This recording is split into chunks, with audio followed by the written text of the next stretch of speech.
de festa, tem um grande feriadão, como a gente diz lá no Brasil, na quinta-feira, que é o feriado de Ação de Graças, e nós já desejamos antecipadamente a todos um bom feriado, boas festas, e anunciamos que quinta-feira não haverá estudo bíblico devido ao feriado.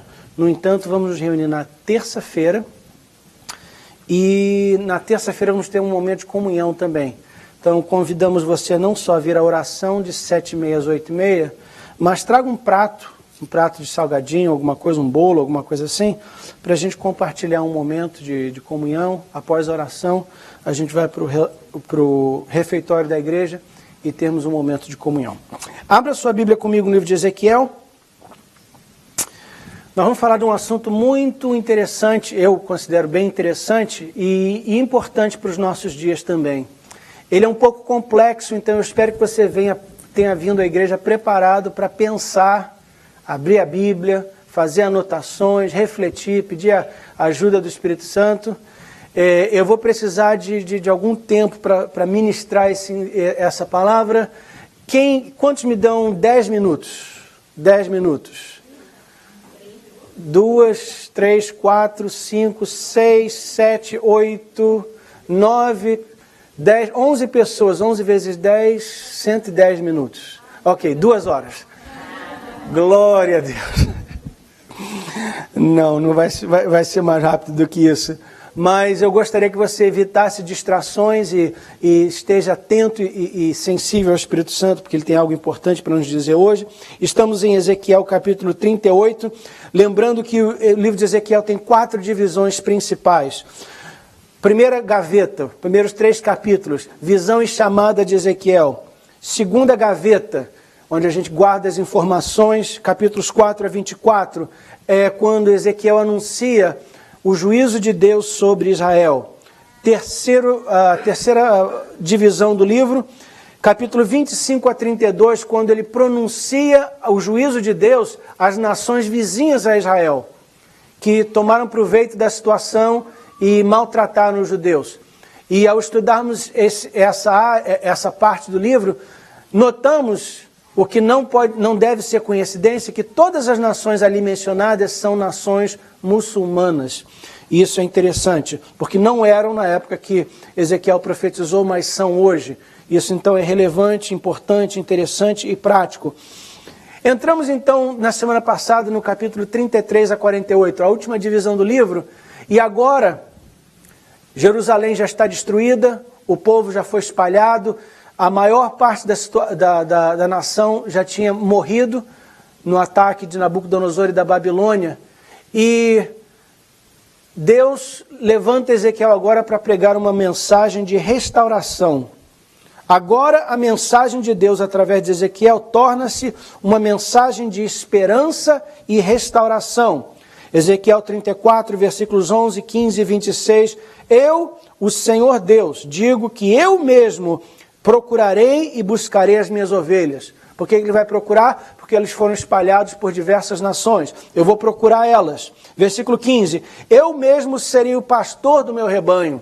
Eu vou liderar elas. Versículo 26. Eu abençoarei as minhas ovelhas, e deixarei que vivam em volta do meu santo monte. Em outras palavras, eu vou trazê-las de volta a Sião, a Jerusalém, ao monte Sião, e vou restaurar a nação. Quando precisarem, eu as abençoarei com muita chuva. Ou nas palavras da tradução João Ferreira de Almeida, eu os abençoarei com chuvas de bênção. Chuvas de bênção. Ezequiel 34, 26. Então, Ezequiel agora passa a ministrar uma mensagem de restauração. E como aprendemos na visão do Vale de Ossos Secos, essa restauração vai acontecer em etapas.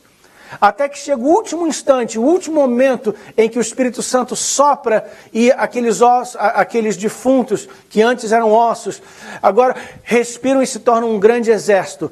Esse último passo é uma coisa repentina, mas até chegar lá existem diferentes etapas que acontecem ao longo do tempo. E vimos então que a restauração de Israel também foi assim.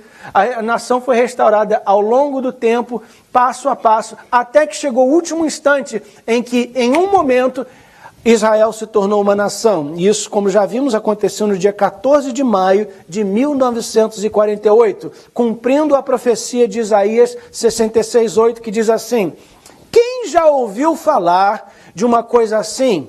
Quem já viu isso acontecer? Pois será que um país pode nascer num dia só? Será que um país pode nascer num dia só? Deus perguntou através de Isaías. E a resposta é que pode, se Deus estiver na causa. E é exatamente isso que vemos na capa da revista Veja. A capa da revista Veja, do dia 14 de maio de 1948. É essa capa aí que está na tela. Note a manchete: Israel, e logo abaixo, nasce o país dos judeus. Nasce o país dos judeus. Poderá uma nação nascer em um dia? E foi exatamente isso que aconteceu com Israel no dia 14 de maio de 1948.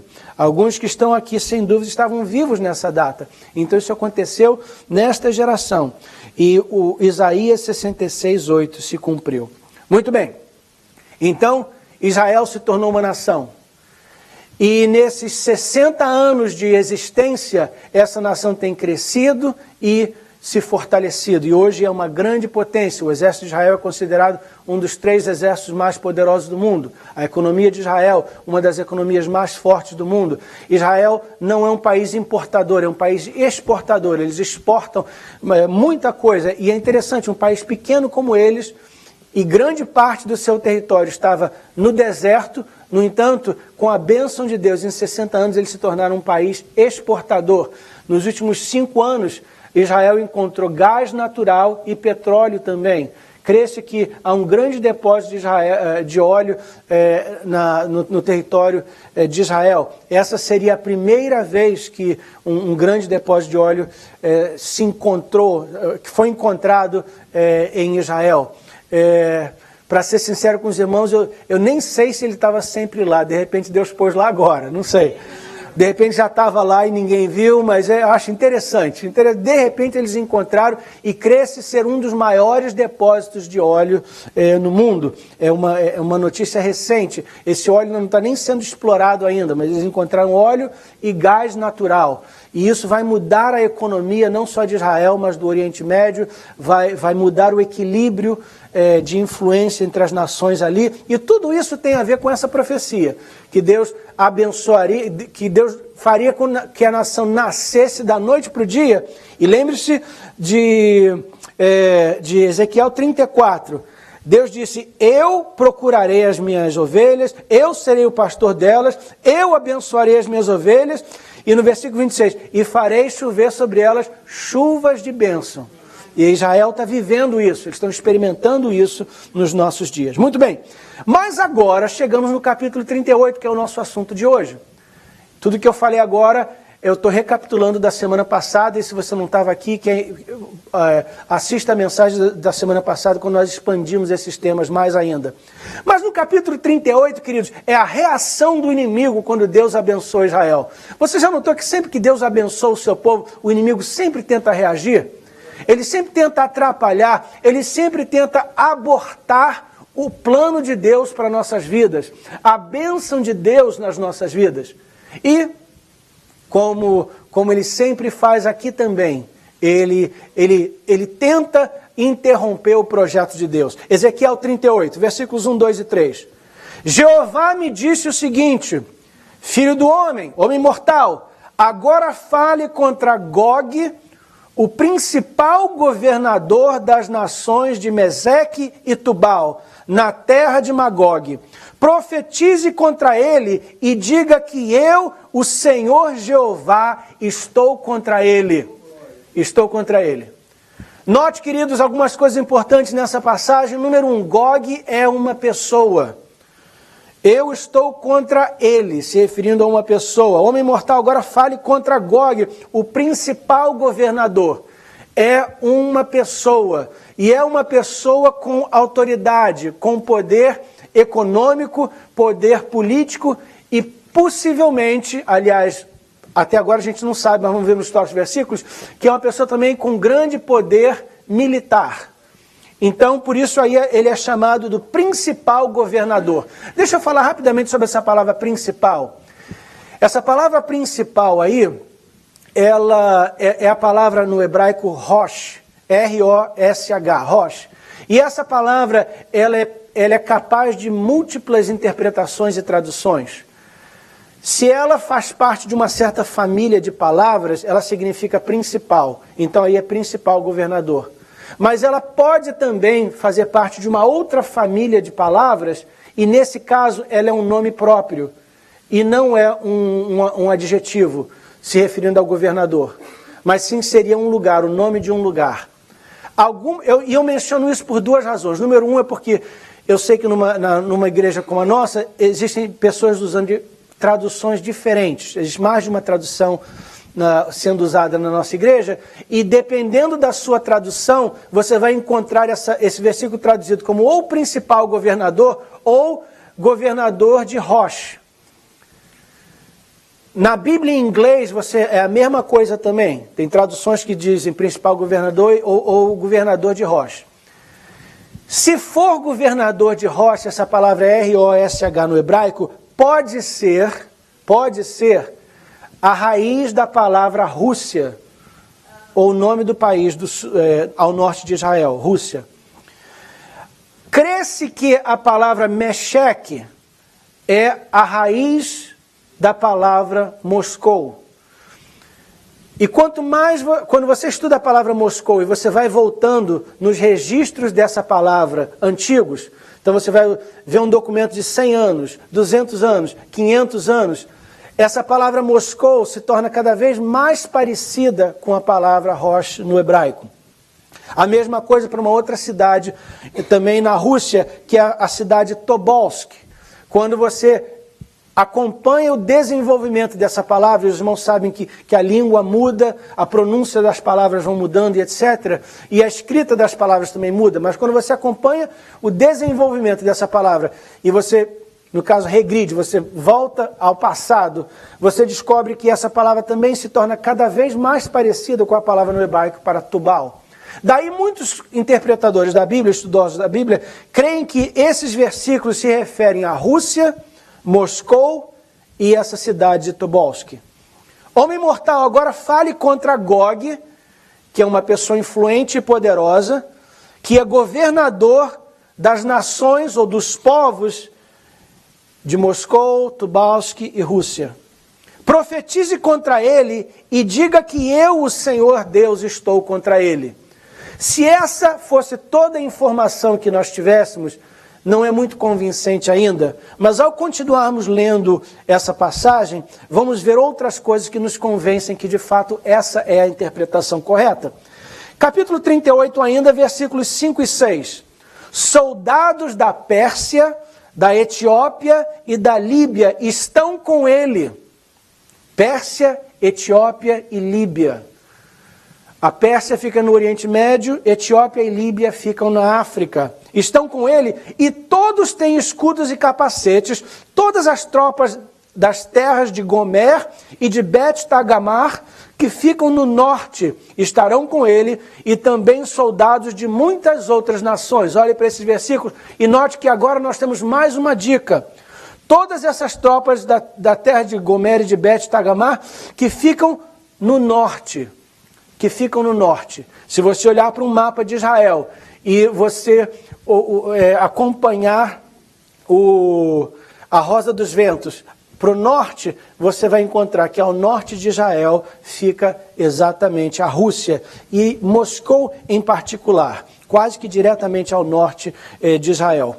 E esses outros países são mais conhecidos. Então, quanto a esses países, não há dúvida, a referência claramente à Pérsia, Etiópia e Líbia. Diga-se de passagem que Pérsia, até 100 anos atrás, o Irã era chamado de Pérsia.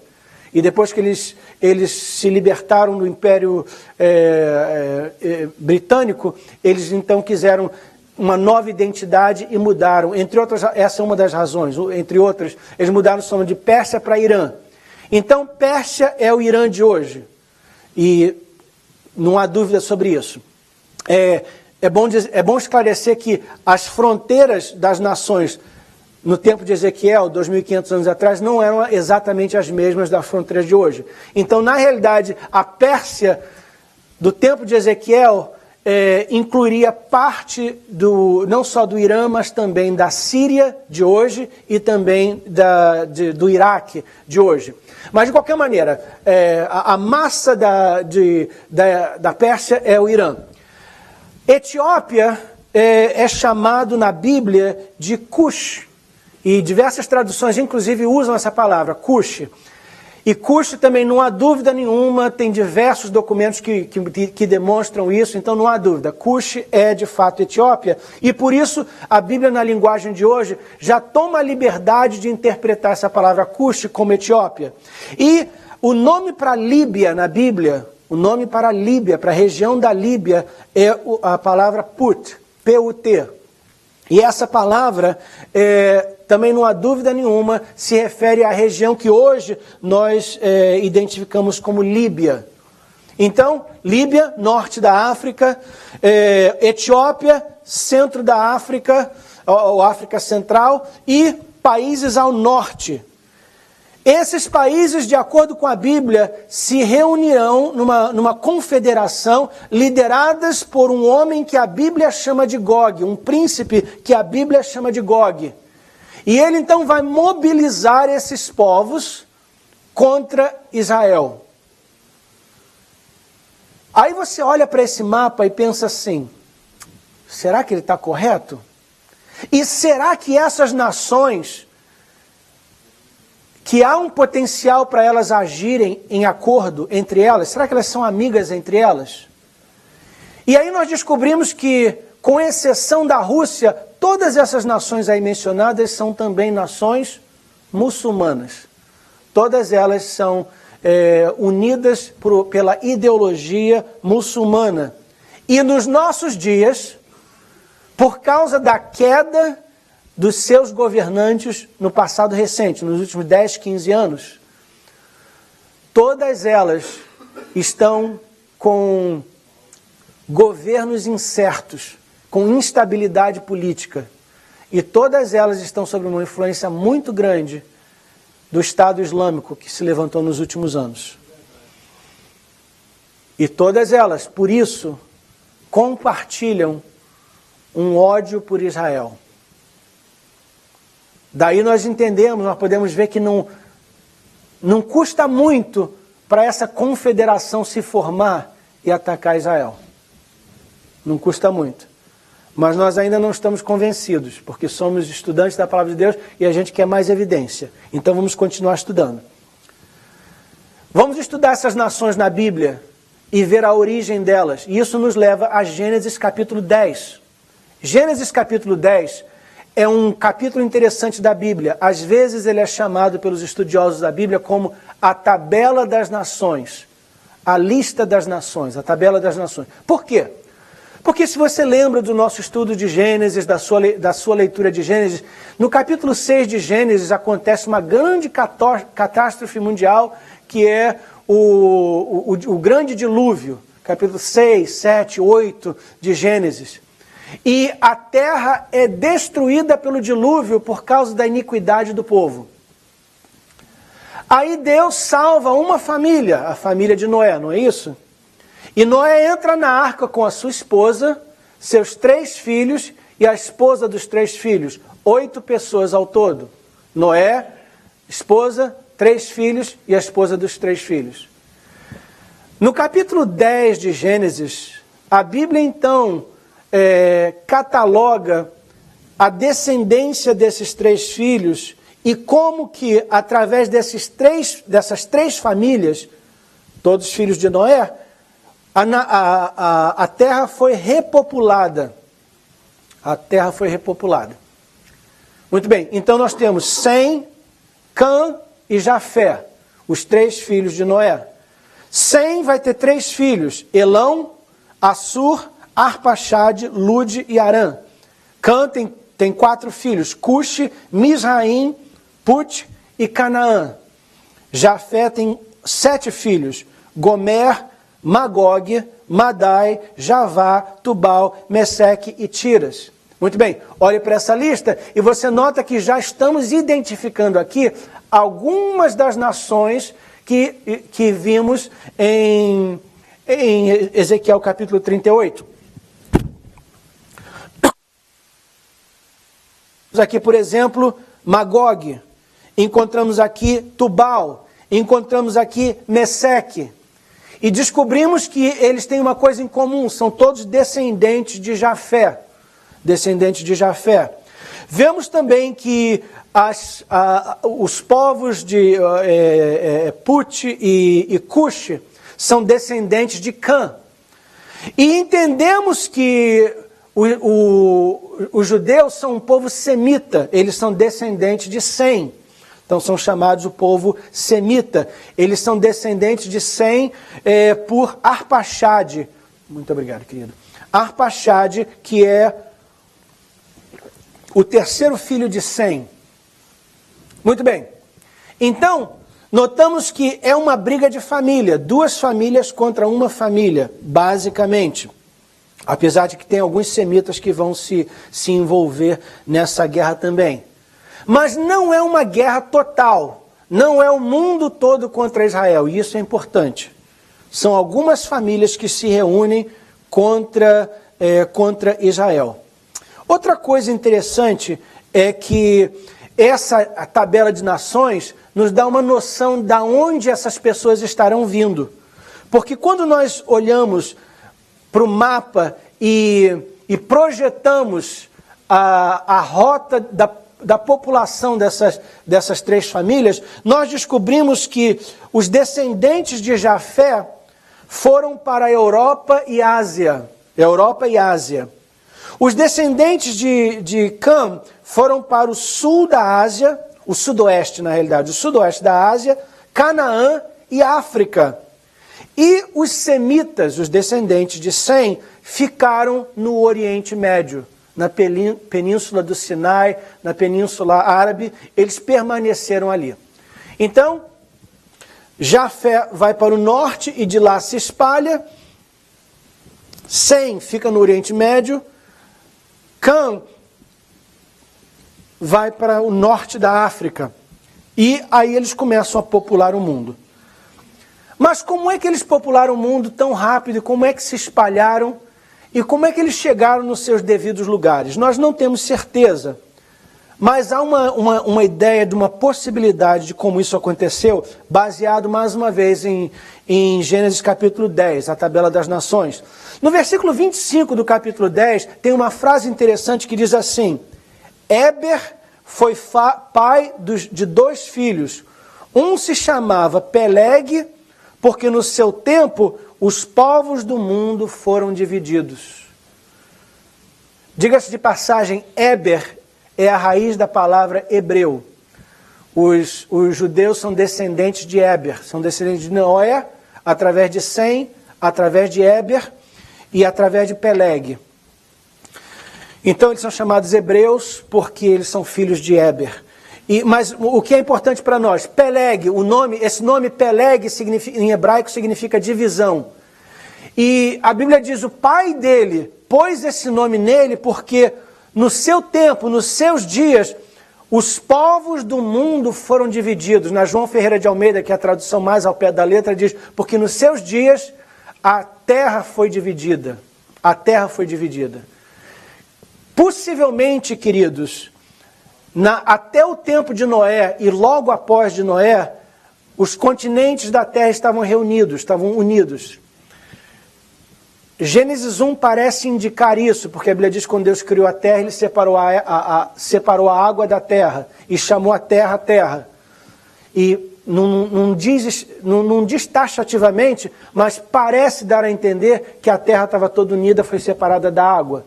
Então seria um continente só. Note que a segunda razão, você olhando para os continentes do mundo, você vê que eles parecem um quebra-cabeças separado, né? Eles parecem se encaixar.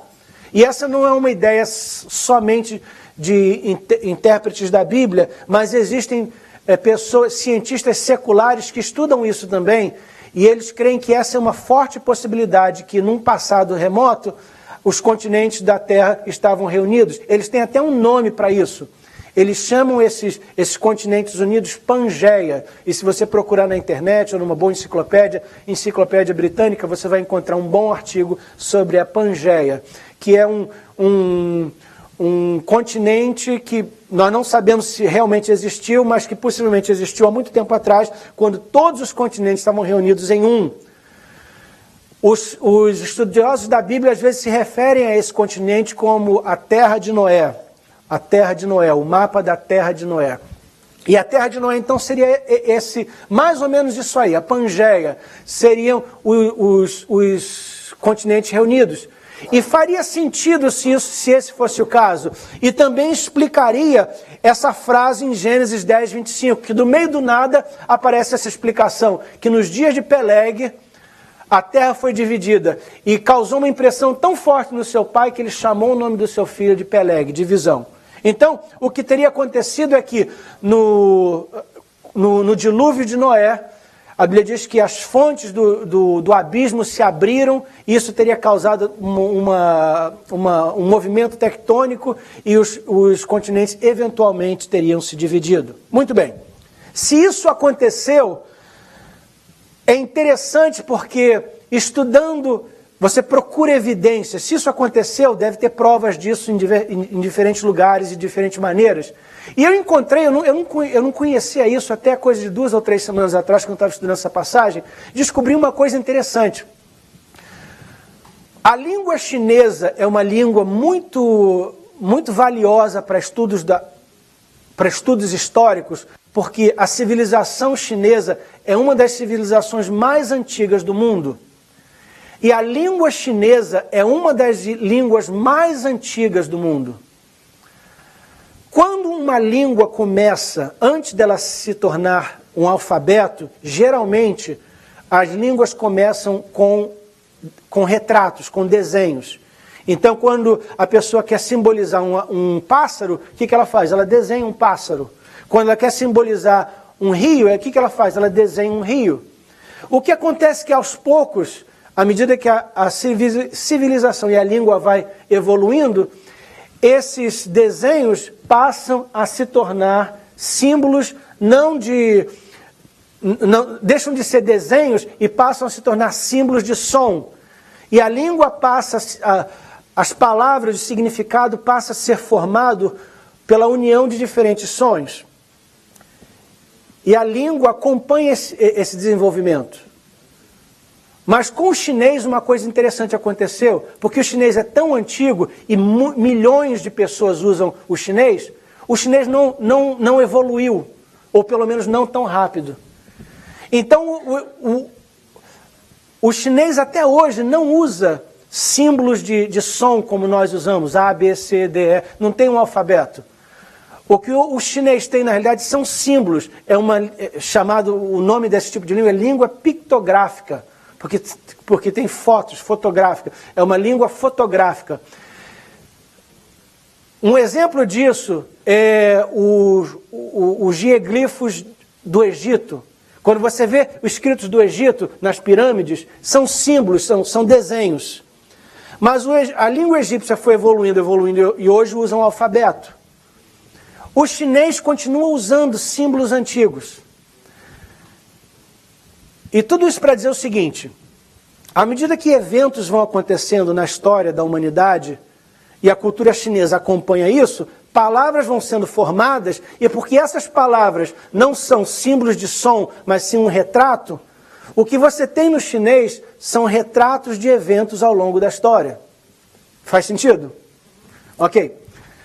A palavra para migrar, grande parte de nós aqui hoje somos imigrantes. Migrar é viajar de um lugar para outro. A palavra em chinês para migrar é composta de 4 retratos. O primeiro retrato é um retrato que diz grande. O segundo retrato é um retrato que diz divisão. O terceiro retrato é o retrato para oeste. E o quarto retrato é o retrato de uma pessoa andando. E quando esses 4 retratos são postos um junto com o outro, se forma uma palavra que é a palavra migrar. Então a palavra no chinês para migrar, o símbolo dessa palavra, literalmente é a palavra grande divisão, caminharam para o oeste. Caminharam para o oeste. O que nos faz suspeitar que essa palavra surgiu justamente quando os filhos de Jeftá migraram para o oeste e ali formaram a cultura chinesa. Essa palavra é um retrato da migração. Os chineses vieram do oeste e foram para o oeste. Eles vieram do Oriente Médio e foram para o seu determinado lugar. Muito bem. Quando você põe tudo isso junto, queridos, e projeta isso num mapa moderno, você descobre que os descendentes de Jeftá popularam a Europa e a Ásia. Os descendentes de Sem popularam o Oriente Médio e os descendentes de Cão popularam a África. É lógico que, como nos dias de hoje, naquela época também, sempre havia migração, pessoas indo para lá e para cá, pessoas de um lugar casando com pessoas de outro lugar, então houve mistura e continua havendo mistura. Mas a influência principal da África foram os descendentes de Cão. A influência maior no Oriente Médio foi os filhos de Sem, e a influência maior, inicialmente, Ásia e Europa, foi os filhos de Jeftá. Muito bem. Alguém pode perguntar, pastor, então, como é que surgiram as diferenças, por exemplo, entre o europeu e o oriental? Eles são tão diferentes. E isso não é difícil de imaginar. Eu tenho 2 filhas.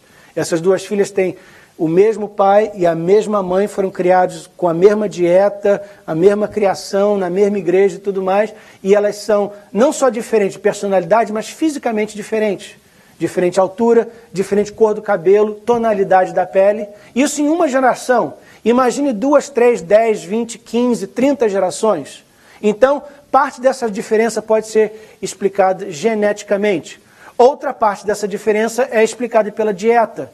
Você passa a ter uma certa dieta. Quantos notaram que quando você veio para a América, a sua aparência mudou um pouquinho, não é? Porque a dieta aqui é diferente. Então a dieta é diferente, muda a nossa aparência. E ao longo de 2, 3, 10, 30 gerações, essa diferença vai crescer mais ainda.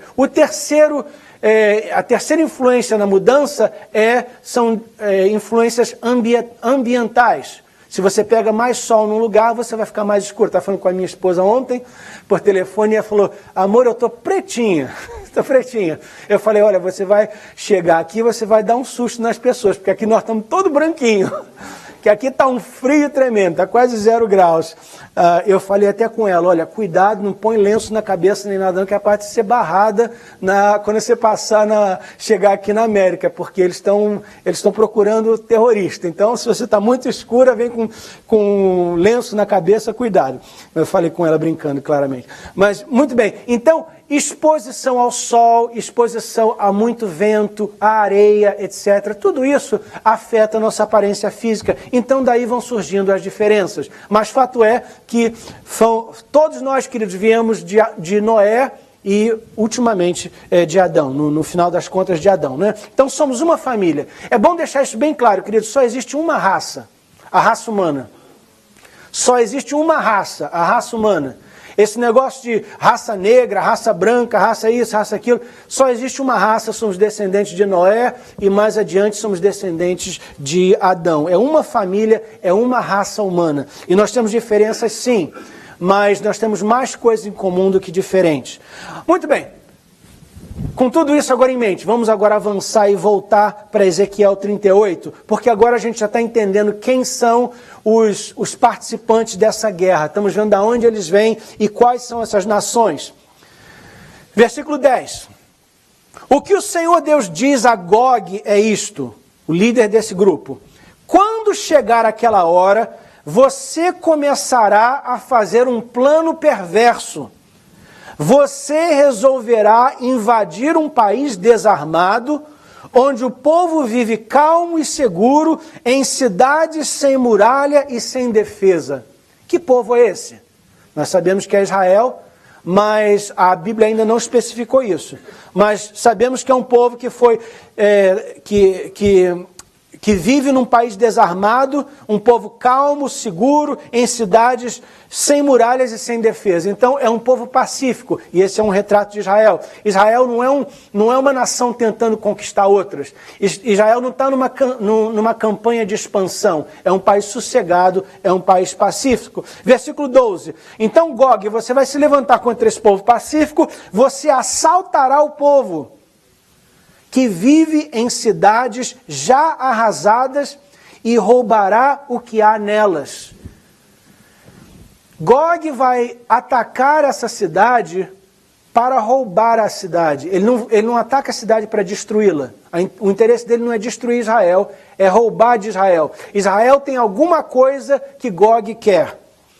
Os moradores dessas cidades foram tirados dos meios das outras nações e reunidos num só lugar. Mais uma dica que está se referindo a Israel. É um povo espalhado que agora foi reunido por Deus. E agora possuem gado, propriedades e vivem no centro do mundo. Possuem gados e propriedades. Esse versículo está dizendo que é um povo não só pacífico, mas um povo próspero. Mais uma confirmação de que é Israel.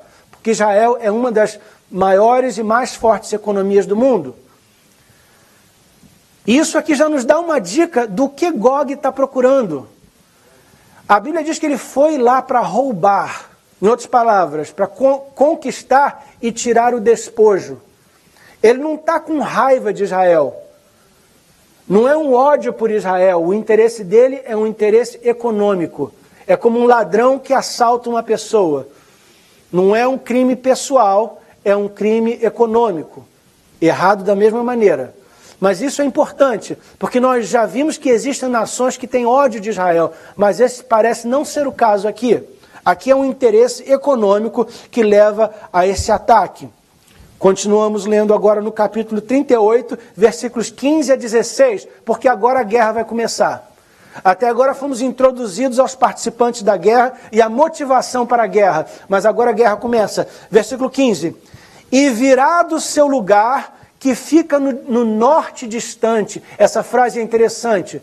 No norte distante, mais uma vez, quando você olha para o mapa do mundo, você vê Israel, a nação ao norte distante de Israel é a Rússia. Você virá comandando um grande e poderoso exército de soldados de muitas nações. Quem que tem autoridade, quem que tem poder, quem que tem influência suficiente para liderar um grande exército de diversas nações? Mais uma vez, provavelmente só a Rússia. Nessa área, provavelmente só a Rússia. Como uma tempestade que passa pela terra, vai ser um ataque rápido, vai ser um ataque repentino, como uma tempestade. Você atacará o meu povo Israel. Agora ficou claro. Aí Deus agora, depois de dar tantas dicas, ele agora confirma. Eu estou falando de Israel. Você atacará o meu povo Israel. Deixa eu parar aqui, fazer mais um comentário para a igreja, que a gente podia até pular, mas eu vou incluir porque eu creio que é importante. Quando você estuda Ezequiel 38 e 39, e você vê essa guerra, uma das perguntas que a gente vai se perguntar, e a gente vai falar sobre isso já, é: que guerra é essa? Quando que ela acontece? Aí você procura dicas na Bíblia e você vê que no final dos tempos vão acontecer duas guerras que a gente já sabe que vão acontecer. Uma é a guerra no final da grande tribulação. Apocalipse capítulo 16. A Bíblia diz que Israel está cercado pelas nações e os céus se abrem e vem Jesus montado num cavalo branco com uma espada e ele vem e derrota o exército do anticristo. O exército do anticristo que tinha se reunido com todas as nações do mundo para destruir Israel. Jesus interfere e salva Israel na última hora. E isso termina a grande tribulação e introduz o reino de Jesus aqui na terra, que é chamado milênio. Por 1000 anos, Jesus reina aqui na terra. Mas essa não é a última guerra, essa é a batalha do Armagedon. Essa é a batalha do Armagedon, no final dos 7 anos da grande tribulação. A Bíblia fala 4 capítulos mais tarde, em Apocalipse capítulo 20, que ainda vai ter mais uma guerra no final do milênio. Depois de Jesus reinar por 1000 anos, durante esses 1000 anos, Satanás está preso no abismo. No final de 1000 anos ele é solto. Quando ele é solto, ele levanta um exército, e esse exército vem lutar contra Jesus, e a capital do reino de Cristo, o reino mundial de Cristo, fica em Jerusalém. Ele senta no trono de Davi em Jerusalém. Os exércitos, esse último exército, Apocalipse capítulo 20, se levanta e vem contra Jesus em Jerusalém. E no capítulo 20 de Apocalipse, a Bíblia especificamente menciona que esse exército é um exército mundial, mas que vai estar sendo liderado por Gog e Magog. Por causa disso, queridos, quando os estudiosos da Bíblia estudam Ezequiel 38 e 39, eles pensam, essa guerra aqui é a guerra do Armagedon ou é a guerra do final do milênio? Algumas pessoas acham que é a guerra do final da grande tribulação, a guerra do Armagedon, porque está atacando Israel. Outros pensam, não, é a guerra do final do milênio, porque menciona Gog e Magog. Não deve ser coincidência. Mas existe uma terceira possibilidade, e eu pessoalmente favoreço essa terceira possibilidade, e é o que nós vamos falar já já. A terceira possibilidade é que é verdade que existem coisas em comum entre essas três guerras, mas essa parece ser uma guerra diferente das outras. Por exemplo, essa não é uma guerra global, não é o mundo todo contra Israel. São alguns países, e a Bíblia até especifica o nome desses países. Segunda coisa, eles não atacam Israel para destruir Israel, eles atacam para roubar o que Israel tem. É uma guerra econômica. Terceira coisa, essa guerra não faz menção da vinda de Jesus. E tanto a batalha do Armagedon quanto a última batalha no final do milênio, em todas as duas, a pessoa que traz a vitória é Jesus, é o próprio Jesus. Então isso me leva a crer que a guerra de Gog e Magog não é nem a batalha do Armagedon, nem a última guerra. Eu creio que essa guerra é uma guerra que vem logo antes da grande tribulação e prepara o mundo para a grande tribulação. E é isso que eu vou explicar agora. E eu digo eu, mas não sou eu, os estudiosos da Bíblia, e nós também. Então, essa não é a minha interpretação. Eu estou acompanhando diversas pessoas. Se essa nossa interpretação estiver correta, se essa linha de pensamento estiver correta, queridos, nós estamos bem próximos desses acontecimentos. E eu vou mostrar por que eu digo isso. A gente já sabe, mas eu quero mostrar mais algumas coisas para os irmãos. Uma das razões que aquelas pessoas que creem que essa guerra acontece na grande tribulação, uma das razões que fortalece a posição deles, é porque diz aí justamente quando fala sobre o meu povo, você atacará o meu povo Israel.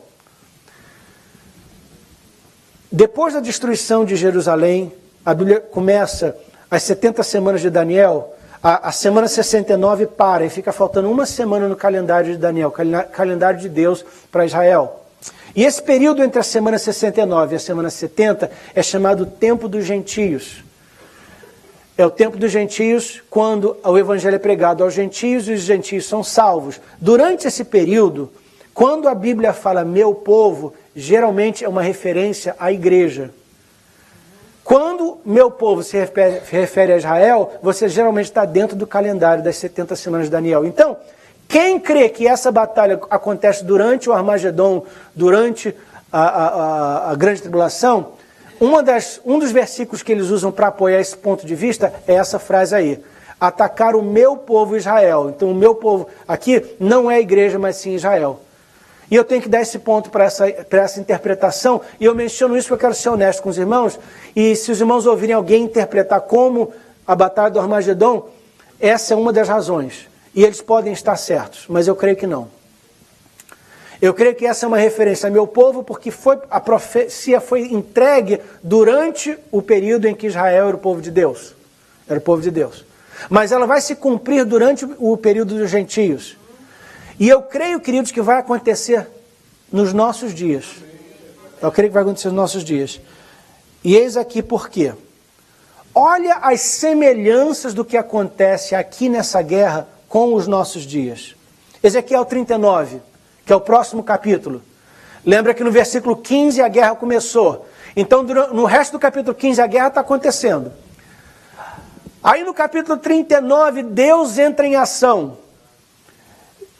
Ezequiel 39, versículo 3. Deus diz assim: aí eu arrancarei o arco da mão esquerda dele e as flechas da mão direita. Gog e o seu exército e as nações que estão do lado dele cairão mortos nas montanhas de Israel. Então Deus vai entrar em ação e Deus pessoalmente vai dar libertação aos judeus. Versículo 6, outra dica. Começarei um incêndio na terra de Magog. Um incêndio. Fogo vai cair do céu. É o que a frase diz no hebraico. Rapidamente eu quero mencionar algumas coisas que eu acho interessante nessa frase, nessa passagem. Versículo 3. Eu arrancarei o arco da mão dele.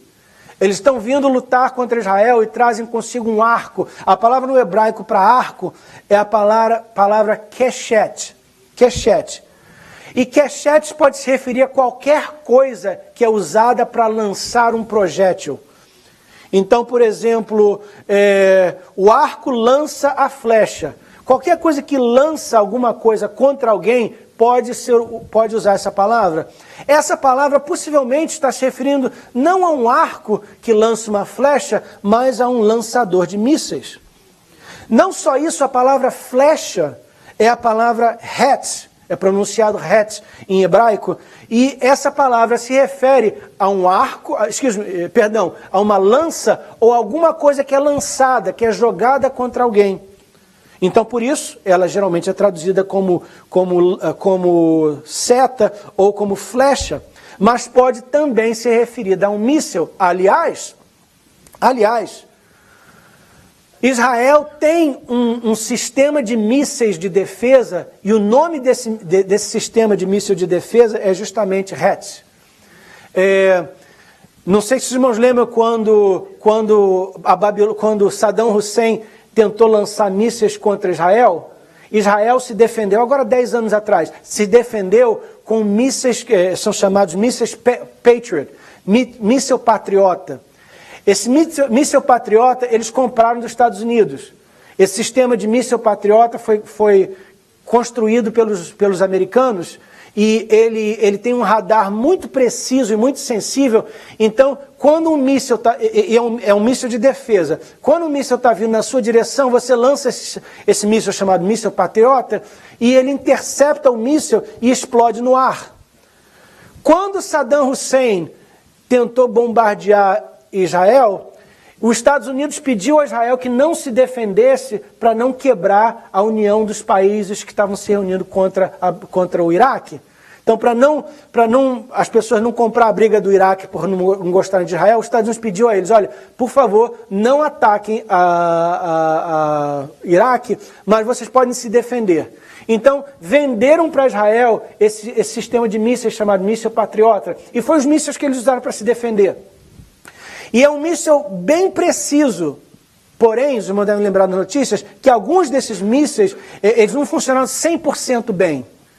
Em outras palavras, eles detectaram mais ou menos 80%, 90% dos mísseis, mas 10% dos mísseis passaram a defesa e conseguiram chegar em Israel.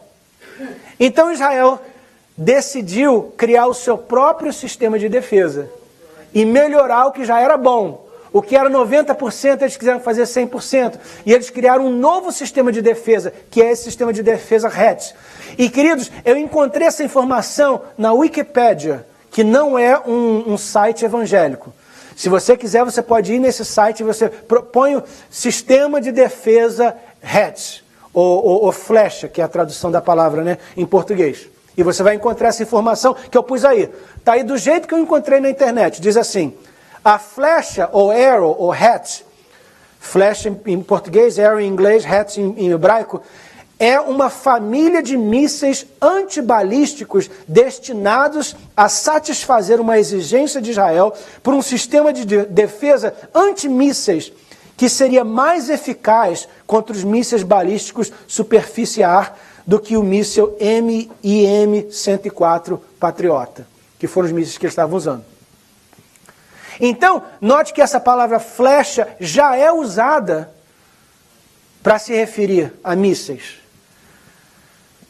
É bem possível, queridos, que o que a Bíblia está descrevendo em Ezequiel 39:3 é mísseis sendo lançados contra Israel. O versículo 6 diz que fogo vai cair do céu, o que significa que possivelmente são mísseis comuns, mísseis convencionais, ou talvez mísseis nucleares. Tem mais uma dica que pode sugerir isso. Versículos 9 a 10. Versículos 9 a 10. Ezequiel 39, 9 a 10. O povo que vive nas cidades de Israel sairá e ajuntará as armas abandonadas. Isso aqui é no final da guerra. Deus interveio, Deus salvou Israel. Aí a Bíblia diz, olha, depois da guerra, a guerra terminou, Israel venceu. E o povo que vive nas cidades de Israel sairá e ajuntará as armas abandonadas para fazer fogo com elas. E durante 7 anos acenderão fogo com os escudos, arcos, flechas, porretes e lanças.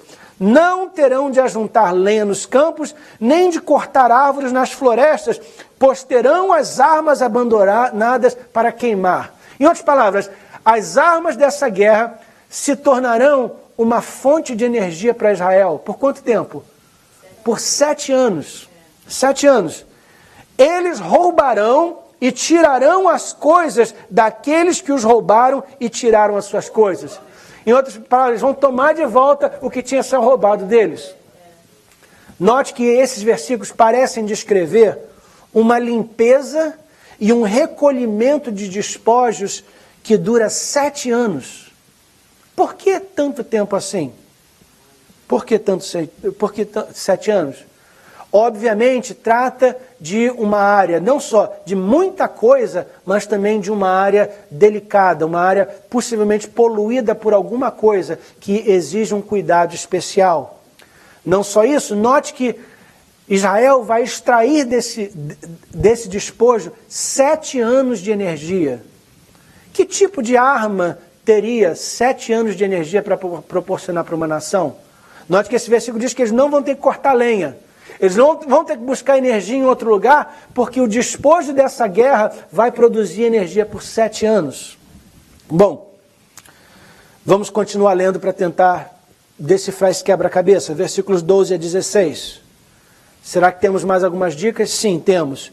Os israelitas levarão 7 meses para sepultar todos os mortos e purificar de novo a terra. 7 meses para limpar a terra. Isso é importante. Depois de passarem estes 7 meses, serão escolhidos homens encarregados de andarem pelo país a fim de achar e sepultar os corpos que ficaram no chão. Isso é interessante. Não vai ser qualquer pessoa. Vão ser homens especialmente escolhidos e designados para esse trabalho. São profissionais. São pessoas preparadas para isso. O que significa que alguma coisa anormal está acontecendo aqui. Assim eles deixarão a terra pura, andarão pelo país e toda vez que encontrarem um osso humano, isso aqui é super interessante, toda vez que encontrarem um osso humano, porão um sinal ao lado. Então quando eles encontram um defunto, eles não enterram o defunto, eles não tocam no defunto. Eles põem uma bandeirinha e continuam fazendo a exploração deles, a busca deles. Haverá ali perto uma cidade que terá o nome desse exército e assim a terra ficará pura de novo. Note que, de acordo com esses versículos, esse lugar, o teatro de guerra, onde aconteceu a batalha, vai ficar em quarentena por 7 meses. Por que 7 meses de quarentena? 7 meses, vai levar mais 7 meses para limpar. Então, mais de um ano no total, entre a quarentena e a limpeza. Note que a limpeza vai ser feita por profissionais. Note que vão haver equipes de busca e essas equipes de busca vão marcar os lugares e deixar que outros profissionais venham depois deles para fazer a limpeza. Quando você tenta visualizar isso, queridos, você claramente vê aquelas pessoas com aquele uniforme de astronauta, não é? Com aquele detector de radiação nuclear, não é? Aí ele já sabe, aí marca e sai correndo. E deixa um tempo, deixa aquele lugar em quarentena, deixa a radiação diminuir e depois manda especialistas que vão ali para lidar com aquilo. Queridos, tudo aqui indica que é uma guerra moderna com mísseis e possivelmente até mísseis nucleares. Se os mísseis nucleares não foram usados, que é uma possibilidade, eles pelo menos estarão presentes no teatro de guerra. E se tornarão, Israel vai tomar proveito dessa energia para o benefício pessoal, a nação. Muito bem. Final da história, capítulo 39, versículos 21 e 22. Terminou a guerra, Israel venceu, a terra foi limpa, os defuntos foram enterrados. Diga-se de passagem que nessa passagem a Bíblia diz que Gog morre nessa guerra e é enterrado em Israel. É mais uma das razões que a gente não crê que se trata da Batalha do Armagedon, porque na Batalha do Armagedon o anticristo é morto e lançado no abismo. Aqui ele fica enterrado em Israel. Então, mas versículo 21, no final da história, Jeová disse: eu vou deixar que as nações vejam a minha glória e mostrarei como uso o meu poder para realizar os meus atos de justiça. Queridos, tudo isso acontece para que as nações vejam Deus agir, vejam Deus livrar Israel, vejam Deus cumprir a sua palavra e se convertam. O interesse de Deus é que as nações vejam Deus em ação e se convertam. Lembra que 38 vezes, se me falha a memória, ou não, é mais do que isso, não lembro agora o número exato, de vezes a frase aparece no Ezequiel: para que o povo saiba que eu sou Deus. O interesse de Deus é esse. Lembra João 3,16? Porque Deus amou o mundo, as nações, todas as nações, que deu seu Filho unigênito, para que todo aquele que nele crê não pereça, mas tenha vida eterna. Então, queridos, Deus monta essa situação para demonstrar mais uma vez que Ele é Deus. Assim como Ele fez no Egito e mostrou ao Egito e ao mundo que Ele era Jeová, que Ele é Deus verdadeiro, Ele vai fazer mais uma vez. O que me leva a crer, aliás, versículo 22, não só ao mundo, mas a Israel também. Vai ser um despertamento para Israel. Versículo 22. Daquele dia em diante, os israelitas ficarão sabendo que eu sou o Senhor seu Deus. As câmeras do mundo, a Rede Globo, a Rede Bandeirantes, a CNN, a Fox, a ABC, CBS, vão estar todas lá filmando isso. E as nações vão ver isso acontecer. Vão ver as nações que se reúnem contra Israel para tirar o seu despojo, possivelmente o óleo que eles acabaram de encontrar, possivelmente o gás natural que eles acabaram de encontrar, a tecnologia que eles têm. Queridos, a Rússia atualmente está desesperada. Cerca de 80% do orçamento da Rússia, é baseado na venda de óleo. Essa é a razão que a Rússia invadiu. Segura um pouquinho só porque eu não quero as pessoas distraídas. Obrigado, querido. Obrigado, minha irmã. Essa é a razão que a Rússia invadiu a Ucrânia há um ano atrás. Gente, a Rússia invadiu um país pacífico sob um pretexto qualquer. Lá inventou um pretexto e tomou 1/3 de uma nação, que vem a ser um terço mais rico da Ucrânia, que é a área chamada Crimeia, onde os canais de óleo passam, onde um dos melhores portos do Mar Negro estão. Então a Rússia, por razões econômicas, a Rússia precisava desse pedaço de terra. O acordo entre eles estava vencendo, e eles então, para garantir o controle, eles invadiram e tomaram 1/3 de um país. E ficou por isso mesmo, ninguém fez nada. Protestaram, falaram, mas ninguém fez nada. E a Rússia fez isso porque a Rússia está desesperada. A Rússia precisa de dinheiro. A população da Rússia está em decadência.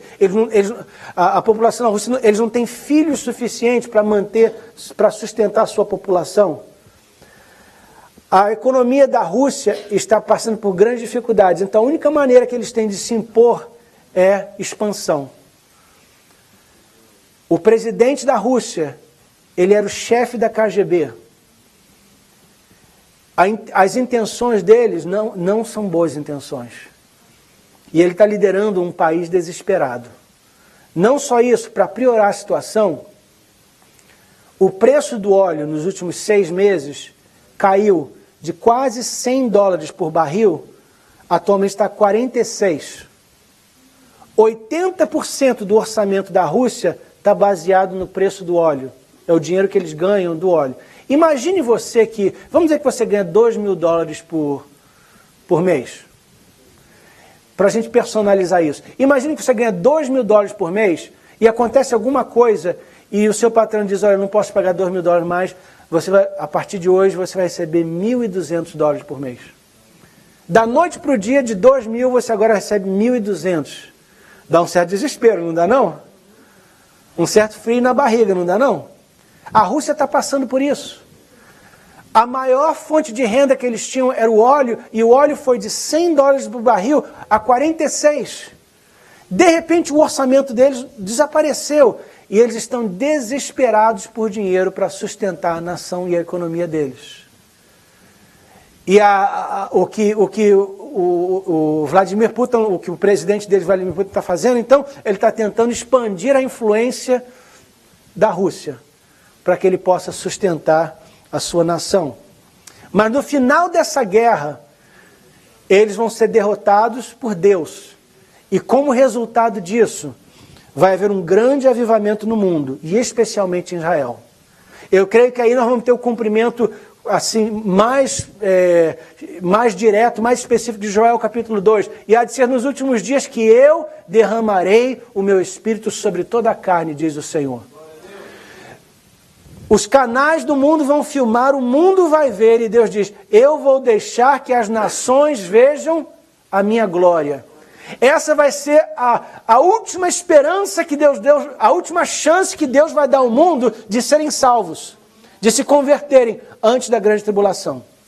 O que acontece, ao meu entender, é que depois desse grande avivamento e durante essa festa de vitória, um líder mundial vai se levantar e falar, olha, vamos fazer uma paz aqui entre nós? Vamos fazer um acordo aqui entre nós, muçulmanos, cristãos, judeus, para que essa briga?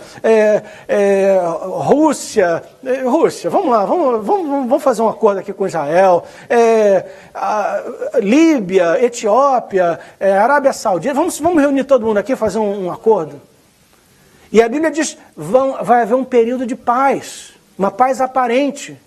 E durante esse período, Israel vai reconstruir o seu templo, pensando que está tudo bem. E no meio desse período, esse acordo de paz, 3 anos e meio depois desse acordo ser assinado, esse líder que fez esse acordo vai pensar 2 vezes. Ele vai ser literalmente dominado por Satanás. E ele vai invadir Israel. E ele vai invadir o templo que os judeus tinham acabado de reconstruir. Esse período é o período da grande tribulação. E aí, queridos, que a coisa fica feia. Nos nossos dias, a terra, o céu está invadindo a terra. Durante a grande tribulação, o inferno vai estar em ação aqui na terra. E a coisa vai ficar muito feia. Rapidamente, eu vou encerrar, mas me acompanha porque isso aqui é importante. Eu quero dizer para os irmãos que a Rússia já tem um tratado de unificação com muitas das nações mencionadas na coalizão de Gog. Ezequiel 38 e 39. Esse tratado é chamado da Organização de Cooperação de Xangai.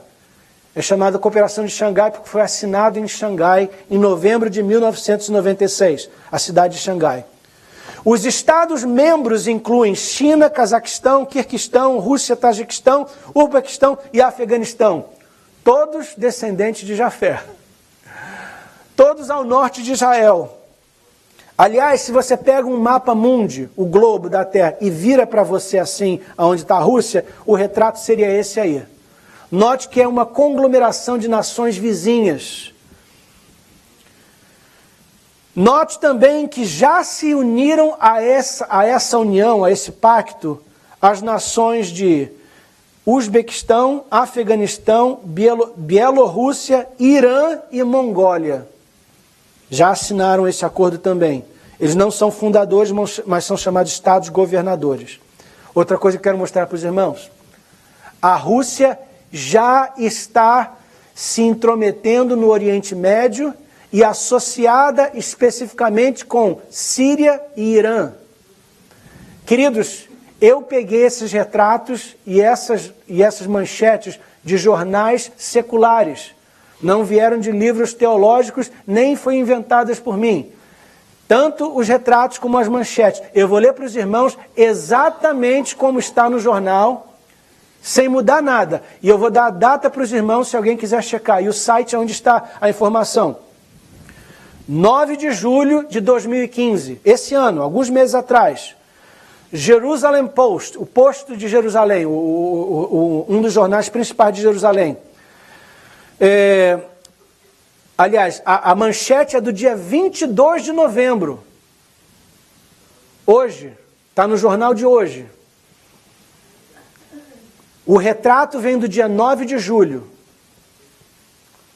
Manchete: o presidente russo Vladimir Putin aperta a mão do presidente do Irã, Hassan Rouhani, durante sua reunião em Ufa, na Rússia.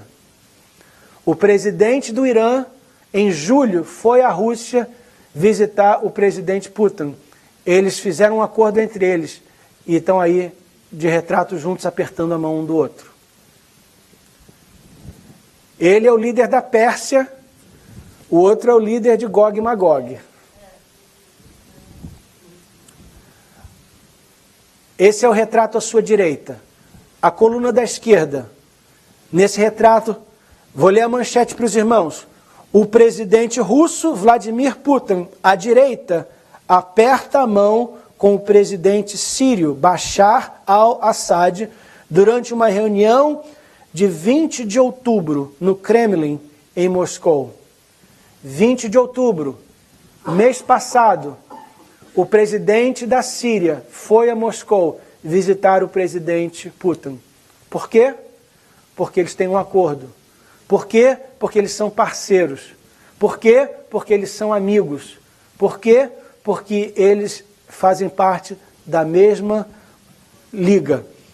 Essa notícia estava no dia 12 de novembro de 2015 no Washington Post. 2 semanas atrás. Entre os anos 1720 e 1797, ou seja, no século XVIII, 200 anos atrás, viveu um grande estudioso judeu. O nome dele era Vilna Gaon. Este grande estudioso, ele foi tão reconhecido pela sabedoria dele, pelos estudos do hebraico, pela tradução que ele fez do Velho Testamento, pelos comentários que ele fez do Velho Testamento, que os comentários deles estão incluídos no Talmud, que é o livro de comentários do Velho Testamento por grandes estudiosos judeus. Ele é considerado uma das maiores autoridades da tradição judaica. E há uma profecia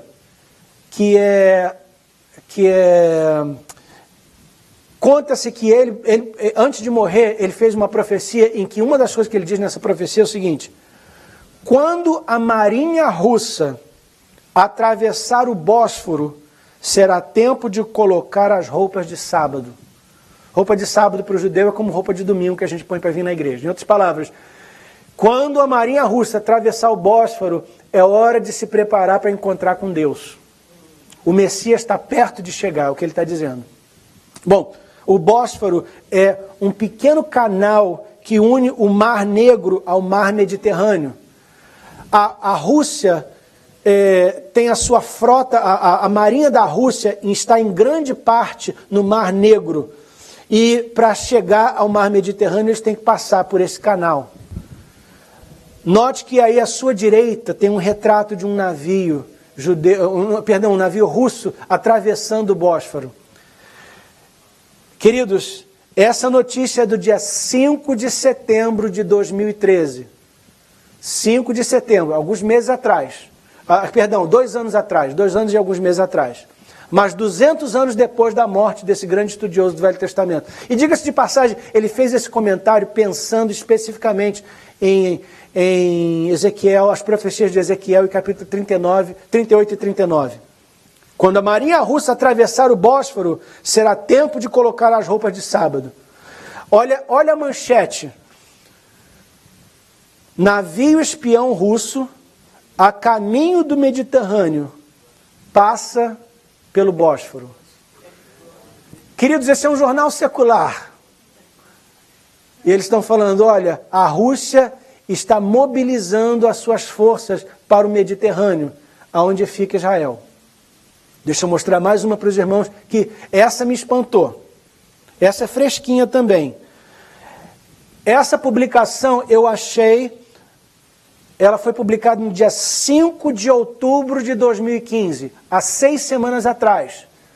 Vem de um site super confiável, que é o US Naval Institute News. O Instituto da Marinha dos Estados Unidos tem um website, você pode ver esse website, é um website de notícias militares. É um website oficial do governo americano. E olha a manchete no dia 5 de outubro desse ano. A manchete diz assim: navios de guerra russos no Mediterrâneo Oriental para proteger caças russos na Síria. Lembra que a Rússia decidiu mandar aviões para bombardear a Síria, supostamente para matar os terroristas do Estado Islâmico?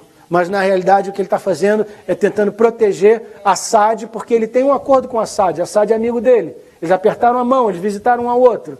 Então ele mandou aquilo, na realidade ele tá bombardeando as pessoas que estão indo contra Assad, tentando derrubar ele porque ele é um ditador. Os Estados Unidos está do lado dessas pessoas que estão tentando derrubar o Assad, o que eu nem sei se é uma boa política, porque derrubar Saddam Hussein não ajudou muito não, mas isso aí é outro assunto para outro dia. Mas então, o meu ponto é que a Rússia e os Estados Unidos estão em lados opostos da guerra, mas estão brigando no mesmo espaço. Aí a Rússia fala, estão mandando um avião para ir para te ajudar. Aí ele fala, olha, esses aviões agora estão precisando de navios para apoiar o avanço deles e defender eles. Aí eles mandam uma porção de navio para lá. Queridos, olha esse artigo também eu achei super interessante. Eu encontrei ele num site chamado The Guardian, o jornal The Guardian, 30 de setembro desse ano. Olha a manchete. Escalada militar russa indica guerra mais ampla na Síria. Olha a manchete. Aí um dos parágrafos do artigo diz assim: a entrada da Rússia no conflito sírio gera suspeita, em meio a evidências de que a sua capacidade militar é projetada de poder combater ameaças muito além daquelas apresentadas pelo Estado Islâmico. Em outras palavras, a presença militar da Rússia na Síria é desproporcional à ameaça. A ameaça do Estado Islâmico é desse tamanho, a presença da Rússia está crescendo cada vez mais. E o pessoal está observando, falando, tem alguma coisa estranha aqui acontecendo. Aparentemente, e é a manchete, aparentemente a escalada militar russa indica uma guerra mais ampla que a Síria. Que guerra seria essa, queridos? Bem possivelmente a guerra de Gog e Magog. Bem possivelmente. Queridos, os pedaços do quebra-cabeça estão se encaixando. Eu creio, e eu posso estar enganado, porque muitas vezes, e por isso que é difícil falar sobre profecia, muitas vezes a gente só sabe depois que acontece. A gente fala, então foi isso que Deus quis dizer. Né? Lembra na cidade de Tiro? Nabucodonosor destruiu, ok, está cumprida. Mas só 150 anos mais tarde, com Alexandre o Grande, que ele veio e terminou de cumprir a profecia. Mas se você viveu antes de Alexandre o Grande, você pensou que já estava tudo cumprido e ainda não estava.